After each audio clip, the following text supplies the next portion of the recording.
चाहते हैं। और इसमें आप संत सुरमाल खराड़ी महाराज लसूड़िया धाम, संत गोविंद गुरु महाराज और संत पूजिया महाराज का मूर्ति भी यहाँ पर लगाना चाहते हैं। तो क्या आप इस बात के लिए सहमत हैं? आप ऊंचा करके बताइए। तो ये वीर संत सुरमाल खराड़ी महाराज नंबर 1, संत गोविंद गुरु महाराज नंबर 2 और संत पूजिया महाराज का 3 एक साथ मूर्तियां लगेगी। और यह 3 मूर्तियां लगने के बाद तुरंत हो जाएगा, समाप्त हो जाएगा, ऐसा नहीं है। और भी हमारे महापुरुष हैं, क्योंकि यहाँ आदिवासी प्रेरणा स्रोत बन रहा है। तो आदिवासी किस चीज से प्रेरणा लेता है? उन सभी महापुरुषों का मूर्तियां यहाँ पर क्रमशः लगती जाएगी। तो ये बात हमें ध्यान रखनी होगी। इसको ध्यान में रखते हुए हमारे साथियों का, सामाजिक कार्यकर्ताओं का, कर्मचारी अधिकारियों का आप लोगों को सहयोग अनवरत बनाए रखना है। ये बात मैं एक बात कहना चाहता हूँ। दूसरी बात, अभी हम लोगों ने सेवानिवृत्त कर्मचारियों का सम्मान किया। आज तक सेवानिवृत्त कर्मचारी सेवानिवृत्त हो गए और फिर या तो घर पे रहते हैं या फिर लाइन में लगते हैं। कौन सी लाइन? अब तो नौकरी पूरी हो गई, अब मेरे को कुछ मिल जाए। भाई 30-35 साल तक तो तुमको बहुत कुछ मिला है, अभी फिर लाइन में लगे हुए हो। कौन सी लाइन? टिकट वाली लाइन। मेरे क्या जा रहा है? अब आप लोगों को 30-35 साल तक आपने समाज का लाभ लिया और समाज का सर्टिफिकेट नहीं लगाया होता तो ये लाभ नहीं मिलता। क्या मिलता? नहीं। समाज के सर्टिफिकेट के बगैर कोई सर्विस लग सकता था? नहीं लग सकता था। तो आपने लाभ लिया और फिर लाइन में लगे हुए हो। तो मैं आपका विरोधी नहीं हूं, लाइन में लगना चाहिए, इसके लिए मनाही नहीं है। लेकिन आपका जीवन इतना बहुत अच्छा चला, उसके बीच में आपका बहुत सारा अनुभव है, तो आपको हम दूसरा काम सौंपना चाहते हैं। लाइन में भी रहिए, अपना नहीं है, लेकिन दूसरा काम सौंपना चाहते हैं। दूसरी बात, हमारे समाज के संत लोग हैं, मेट, कोटवार, दीवान, भंडारी और बहुत सारे। और तीसरा, हमारे समाज के परंपरागत आदि अनादि काल से कमेटी मुखी, पटेल, ये परंपरागत लीडरशिप है। ये तीसरा हो गया। और चौथा, वर्तमान सरपंच। क्या सरपंच किसी पार्टी का होता है? 4 लोगों को हम लोग कुछ काम देना चाहते हैं और वो काम बहुत जरूरी है।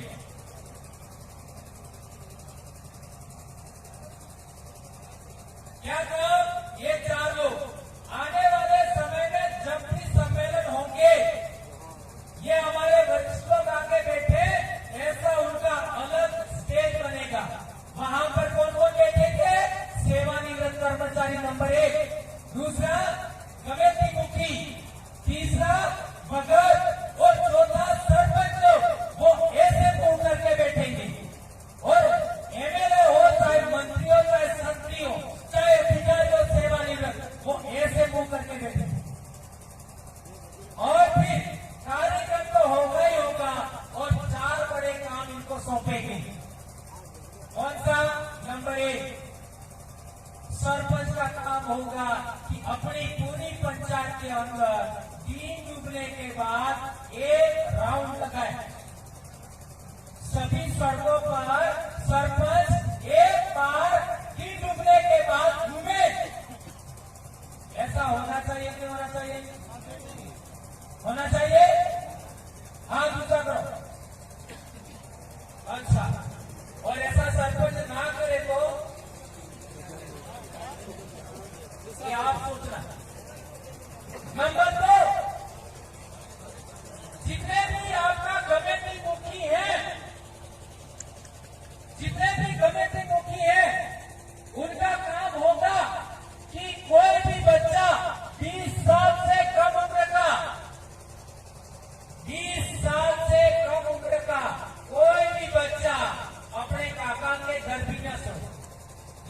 के बाद बाबा के घर भी ना सोए, बुआ के घर भी नहीं, मामा के घर भी नहीं। दिन डूबने के बाद बच्चा अपने घर में होना चाहिए, इसके अलावा नहीं। क्या ऐसा होना चाहिए? आप लोग सहमत हैं? तीसरी बात, जो भगत लोग हैं, मेट कोटवाल हैं, दीवान हैं, भंडारी हैं, उनका काम होगा कि 25 साल से कम उम्र का बच्चा अपने गांव में कौन कौन पीते हैं, उनके माँ बाप को पाबंद करना, उस बच्चे को भी पाबंद करना। क्या ऐसा होना चाहिए? और सेवानिवृत्त कर्मचारियों का काम क्या होगा?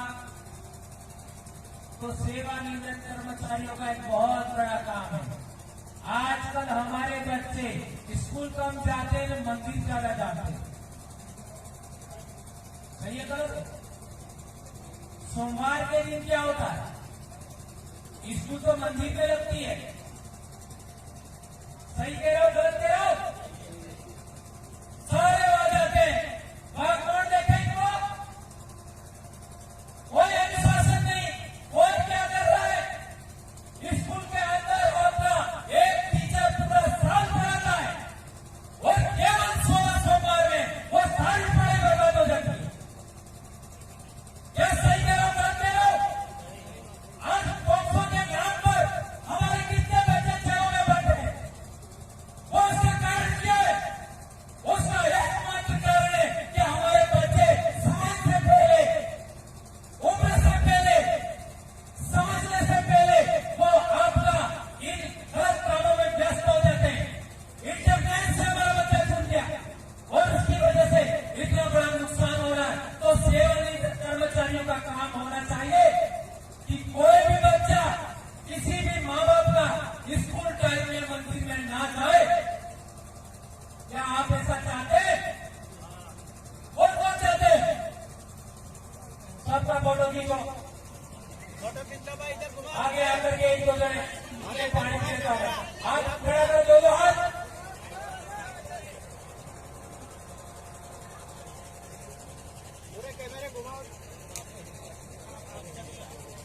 यदि ये चार काम हो गए तो जितने पुलिस बाहिनी यहाँ सुन रहे हैं, प्रशासन सुन रहा है, कलेक्टर सुने, एसपी सुने, मुख्यमंत्री सुने, प्रधानमंत्री सुने, मंत्री संतरी सुने, आज हमारे लाखों बच्चे जेलों में सड़ रहे। माननीय आपका राष्ट्रपति ने भी कहा था कि कई लोग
ये छोटे छोटे छुटपुए नेताली बोलते, कौन बोलेगा? मेरे को किसी का वोट चाहिए, इसलिए मैं बोल रहा हूं। और क्या कर लेंगे? चले देना, नौकरी छुड़वा देंगे, क्या कर लेंगे? बस सच बोलना होगा, क्योंकि हम लोग पढ़े लिखे लोग हैं। अच्छा, पढ़े लिखे का अर्थ क्या होता है?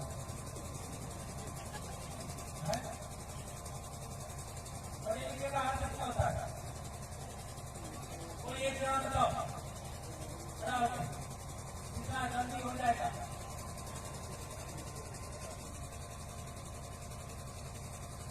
पढ़ा लिखा होने का एक ही अर्थ है, नंबर एक, क्या सही है, क्या गलत है? ध्यान रखो, क्या सही है, क्या गलत है, उसका फैसला करना। क्या सही है, क्या गलत है, उसका फैसला करना। जो आदमी अपने दिमाग से क्या सही है, क्या गलत है, उसका फैसला कर लेता है, वो पढ़ा लिखा। और रिटायरमेंट होने के बाद भी ये फैसला नहीं कर सके, उसको क्या कहेंगे? लिखा पढ़ा। लिखा पढ़ा, जो लिखा हुआ था वो पढ़ा, दिमाग का उपयोग नहीं किया। अरे भैया, तुमने पूरी जिंदगी लगाया समाज के लिए, इन आने वाले बच्चों को, इन बेटियों को, इन बेटों को खुद को दीजिए। आप अधिकारी बने, कर्मचारी बने, क्या किया आपने समाज को? आप नेता बने, आप सरपंच बने, आप मंत्री संतरी बने, क्या किया समाज को? दीजिए, ज्ञान दीजिए, और ज्ञान भी ऐसा होना चाहिए, क्या सही क्या गलत, उसका फैसला कर सकता। ये बात होनी चाहिए। एक और अंतिम पॉइंट है,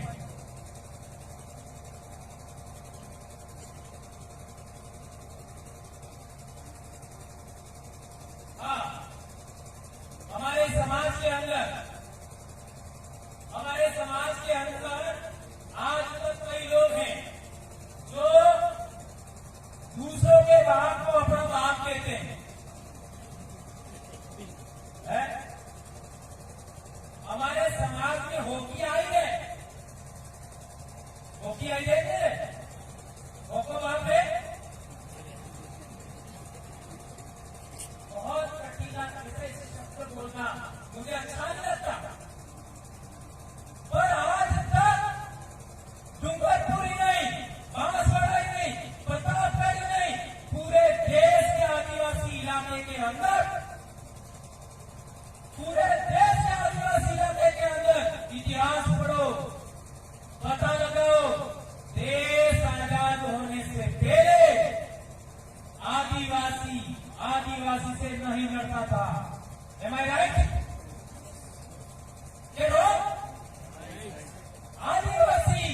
आदिवासी से नहीं लड़ता था।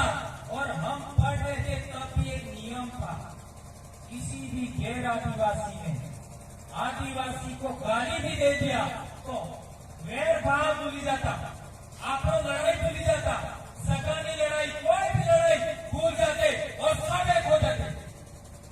सही कहते हो, गलत कह रहे हो? क्या होते? पड़ोसी भाई ने मोड़े कुटिया के असर था क्यों? ये क्यों हुआ? खुद के बाप की इज्जत नहीं कर रहे, खुद के बाप को बाप नहीं कह रहे, दूसरे के बाप को बाप कह रहे। बराबर?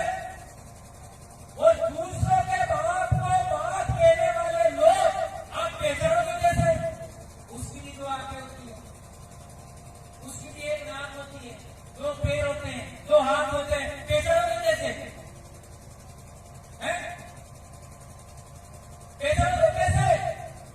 जो खुद के बाप को कभी जयकारा नहीं लगाते हैं और दूसरे के बाप का जयकारा लगाते हैं, वो लोग दूसरे के बाप को अपना बाप कहते हैं। आए समझ में? तो आप लोग आने वाले समय में किसका जयकारा लगाओगे? कालीबाई का जयकारा नंबर 1, दूसरा शेंगाबाई का जयकारा, नंबर 3 आपका नानाबाई खान का जयकारा, बिरसा मुंडा का जयकारा, टंटिया भील का जयकारा, राणा पूजा भील का जयकारा, कुरिया महाराज का जयकारा, हमारे उरातम माना राज रोज नो जयकारो, हमारे वडील मातो अल्यो एने रुचि डामोर नो जयकारो। इस तरीके से अनगिनत हमारे पूर्वज हैं, अनगिनत आपका हर कोने में हमारे पूर्वज मिलेंगे, उनका जयकारा लगाना है। लेकिन जो बाप हमारा नहीं है, जो हमारे समाज का आदमी नहीं है, उसका जयकारा नहीं लगाओगे। क्या इस बात को मानोगे? कौन मानोगे? ये भी फोटो ले लेना, मैं देखूंगा आने वाले साल हमारे समाज के बाप के अलावा किसी का जयकारा नहीं लगाएंगे हम लोग। क्यों? ये बहुत अहम बात है, इसलिए कि हम इसी धरती में पैदा हुए, हमारे बाप दादा। ध्यान रखो, बहुत अहम बात कह रहा हूं, हमारे बाप दादे इसी धरती में पैदा हुए, हम कहीं बाहर से नहीं आए, न हम कहीं बाहर से गए। और जो लोग ईश्वर बने हुए हैं, जो लोग अवतार बने हुए हैं, जो लोग भगवान बने हुए हैं, जो लोग देवी देवता बने हुए हैं, जो ऋषि मुनि बने हुए हैं, गुरु बने हुए हैं, वो भारत के पैदाइश नहीं है। इतिहास पढ़ लेना, धर्मशास्त्र पढ़ लेना, पुरातत्व पढ़ लेना, भाषा शास्त्र पढ़ लेना, डीएनए शास्त्र पढ़ लेना। उनका डीएनए और हमारा डीएनए नहीं मिलता है, इसलिए उनका जयकारा नहीं लगाओगे, ऐसा मैं मानता हूं। और अभी बहुत जल्दी सावन भी आएगा, मैं देखूंगा कौन कौन इस हाथ खड़ा करके मुकर देगा, देखूंगा मैं, जांच करेंगे। ये बात आप लोगों ने सुनी, और यहाँ पर आने वाले साल 3 बड़ी मूर्तियां लगेगी, उसके लिए आप पुनः वापस आएंगे, ऐसा मैं मानता हूं। और सेवानिवृत्त कर्मचारी, भगत लोग, सरपंच और कमेटी मुखी को जो काम सौंपा है, यदि आप बड़ी लोग ऐसा चाहते हो तो संगठन से जुड़िए। हमारा युवाओं के लिए आपका 3 बड़े संगठन है, बिल प्रदेश विद्यार्थी मोर्चा, बिल प्रदेश युवा मोर्चा, बिल प्रदेश मुक्ति मोर्चा, ये युवाओं के लिए संगठन है, ये कोई पार्टी का संगठन नहीं है।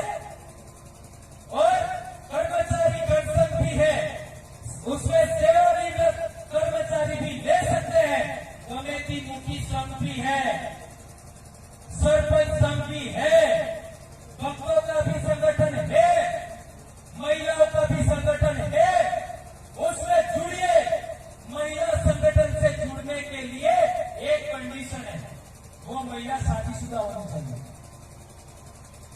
महिला संगठन से जुड़ने के लिए वो महिला शादीशुदा होनी चाहिए, और उसका पति यहाँ कार्यकर्ता होना चाहिए अपना। ऐसा क्यों कह रहा हूं मैं? क्योंकि कई सारी बातें बाद में आती है, और उसके लिए मैं उदाहरण देना चाहूंगा। गर्दभील जो राजा था उज्जैन में भीलों का, उसको मारने के लिए क्या इतिहास है? जैन समाज की एक महिला से शादी करना चाहता था, ऐसा ही इतिहास है। डूंगरपुर का इतिहास क्या है? एक जैन समाज की लड़की थी, उससे शादी करना चाहता था, बराबर है। इसीलिए हम लोगों ने नियम बनाया है महिला संघ के लिए कि वो शादीशुदा होनी चाहिए, नंबर 1, और नंबर 2 उसका पति हमारा कार्यकर्ता होना चाहिए। ये गलत है, राइट है, सही है। और ये कोई मैंने नियम नहीं बनाया, मैं बोल रहा हूं, लेकिन हमारे डीसीसी में ये सब नियम फाइनल हुए, ठीक है। और आज यहाँ पर जो कमेटी हमारे मुखी और जितने वरिष्ठ लोग आए हैं, आपसे मैं आग्रह करता हूं कि आप आगे रहिए, हम आपके पीछे चलेंगे। आपको जिंदगी में जो सम्मान नहीं मिला, जो काम नहीं हुए, वो सब काम होंगे। हम आशा करते हैं कि आप हमारे युवाओं को साथ देंगे। इसी आशा और विश्वास के साथ अपनी बात समाप्त करता हूँ। जय आदिवासी, जय जोहार, जय भीम।